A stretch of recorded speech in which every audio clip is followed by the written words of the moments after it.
Good morning, good afternoon, good evening. Hoping you are doing well. I'm doing great. It's a lovely day. It's sunny, and you know what? Sun brings all the positive vibes. So I'm hoping you people are doing great. And if you are here and you've come again, hey, thank you. Thank you so much. Thank you for watching my channel. It's Video.Guru here. It's Video.Guru channel, and I do not take you for granted. If you are new here, you are welcome. Join the club, join the family. And if this is your content about motherhood experience, and my own life experience, please do consider subscribing. Check down below. If it's still red, just press it. Remember, for subscribing, you are not charged. You're not charged anything. You are only supporting my content. So guys, what we are going to discuss now, I'll just dive in. It's mistakes people make while applying for a visa.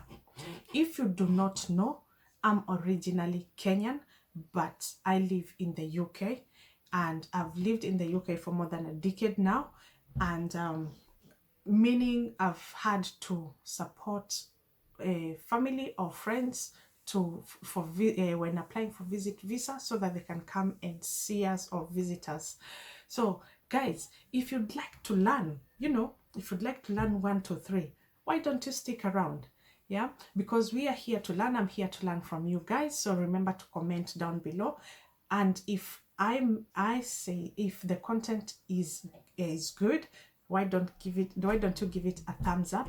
And then guys, that's how we learn, that's how we support each other. So stick around. So one of the mistakes that disclaimer, remember, I am in no way a lawyer. I'm not a lawyer. I am not an immigration officer, and the things we learn here does not guarantee you a visa, but it's the things that I have researched and have experienced in my journey when supporting our family or friends to come and visit us. So without a further ado, let's crack on. So one of the reasons is applying the wrong visa. Applying the wrong visa can tend you to be denied a visa. And I'll give you a personal experience. And when I was first coming to the UK, I applied the wrong visa without knowledge that I was supposed to apply a different visa. So by then I think it used to be 14 days wait or something. So when I went for my decision, because they call it decision, when I went for my decision, oh my God, there was a lot of papers in that envelope, and they write everything and clause and blah blah blah blah of why you've been denied a visa. So when I checked, the only reason I was denied a visa, it's because I had applied for the wrong visa. So why? Because one, it was just lack of knowledge, and two, because everything I was doing was new. But immediately we researched and everything, and we knew the right visa, which was the spouse visa, because they were like, you're going to join your husband, so there is no way this is the right visa for you. The moment I changed the visa, I applied with the right visa. They called me 2 days later. I didn't even have to wait for the 14 days. And within 2 days they called me. They said your decision is ready. I went there and I had my spouse visa given. So that's why I'm saying it's important for you to apply for the right visa. Secondly, even the visit visa, I would say, even the visit visa, it can be you are applying visit visa, but you're very different to someone who is coming just for tour. You are coming basically for touristic reasons. You're coming as you, so you're coming to see London, you're coming to see Manchester, you're going to Manchester United. You are very different to a person who has written a letter saying that they're coming to visit their family. Because if you say you're coming to visit London and so on and so forth, you're showing your bank statement that is okay, and showing your hotel reservation, they might take that. But if you write down you're coming for a visit and you're coming to visit your daughter, or you're coming to visit your brother or sister, or so and so and so and so, what they're going to expect is like a supporting document to show where you're going and a proof of address of those people that you're coming to visit. So you get my point. So it's still a visit visa, but it's different just because of where you're going.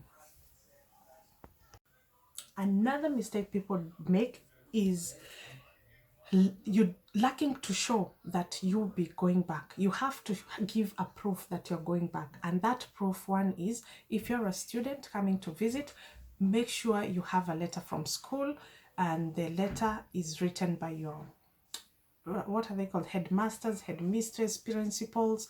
It's showing that you are coming for holiday this and this time, but they're expecting you back to school at this time or at this month. So that shows you have commitment back home. Another thing is a letter from the employer, so it shows that you're on leave, but they're expecting you back. Another thing you can have on your supporting document is children. If you have children under the age of 18, that's another commitment that shows you have something to get you to go back home. And so that means you need to have their birth certificate included on your supporting document. Another thing you can show is your marriage certificate. So also that shows that you'll be going back home. So if you fail to show commitments back home, there's a chance they're not going to deny you a visa. Another mistake people make is you have to show your bank statement or your pay slips. And your bank statement is supposed to show that you are able to take care of yourself the period that you will be in the UK. It doesn't matter if your host has shown their bank statement and they have millions in their account. No, what matters is you. Are you able to take care of yourself? So that's another thing that mistake. If you do not show that you are able to take care of yourself, that's a mistake that might make you get denied a visa. Something very helpful, I would say, if you have assets like title deeds, or what are they called, logbooks, those things, if you put them together plus your bank statement, it does give you a boost. Yeah, so if you have assets do give a boost, because you know it is what it is. They want to see that you have your own things back home. So make sure you have a proof of that. If you're coming to visit someone, please make sure they have sent you their proof of address, and their proof of address can be bill that has a proof of address, or when they're sending you their pay slip, it has a proof of address showing where you'll be going to live. And also, if they write you a letter of invitation, they will write down their address, but they want a proof of address like from another different source, not your host. So that goes handy, the proof of address, and also an invitation letter from your host if you're coming to stay with someone.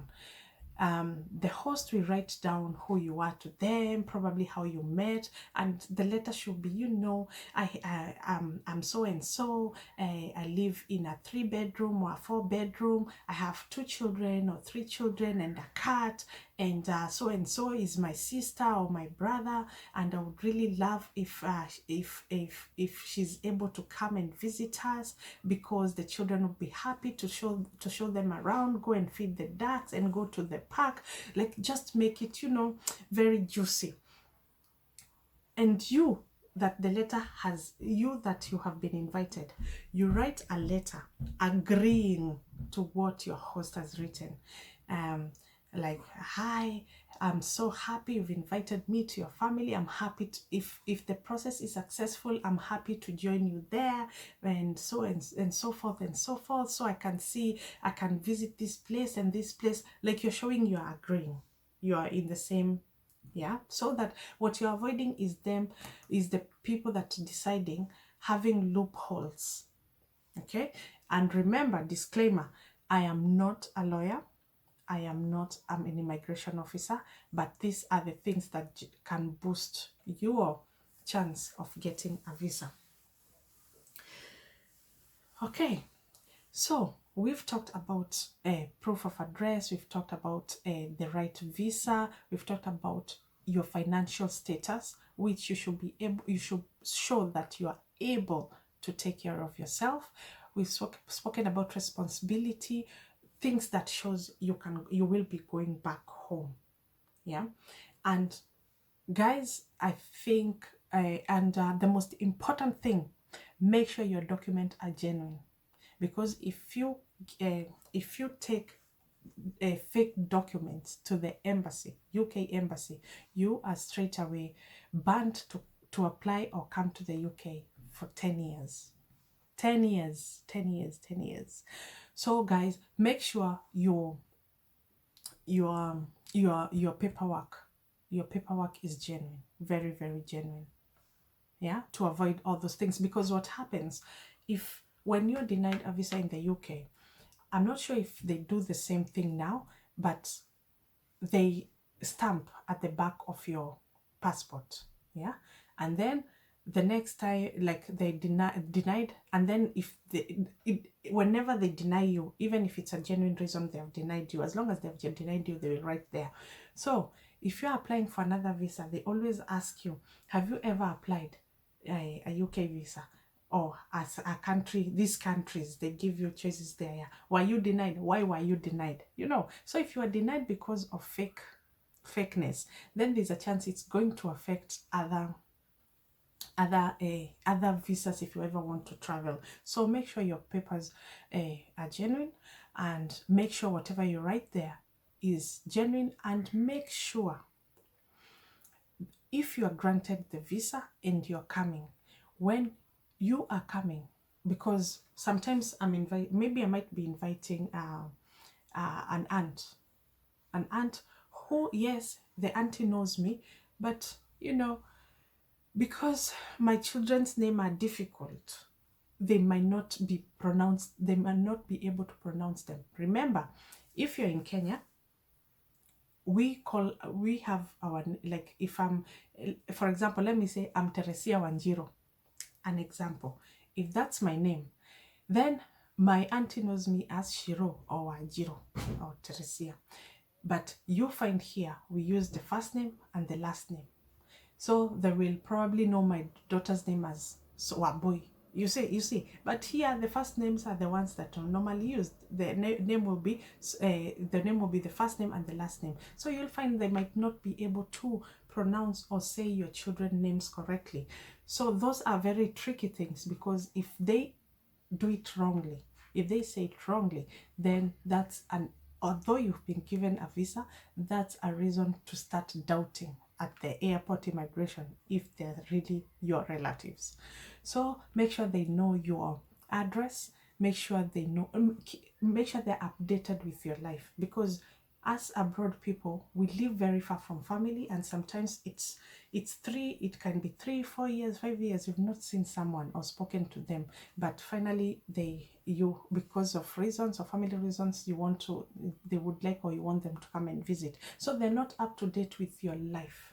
So it's good that you brief them and they know where you are at, how many children you have, and so on and so forth. That's because the reason they might be your family, they are genuine and everything, but because of how things are, if you ask me where I live in Nairobi, I'll just say I live in Buruburu, but here you'll be asked, what is the postcode, where are you going? If you ask some Kenyan people postcode, they're like, what is that? You know, so those are the things you have to tell them in advance, because those are the things that, yes, you've been given a visa, but if you are asked at the airport about those things, then they might bring doubt, and you might find like they might not clear you out, and so on and so forth. Anyway, guys, hoping you've learned something. Let me know what you think. Let me know your experience in applying, supporting your families to come to UK, and so on and so forth. Until next time, take care.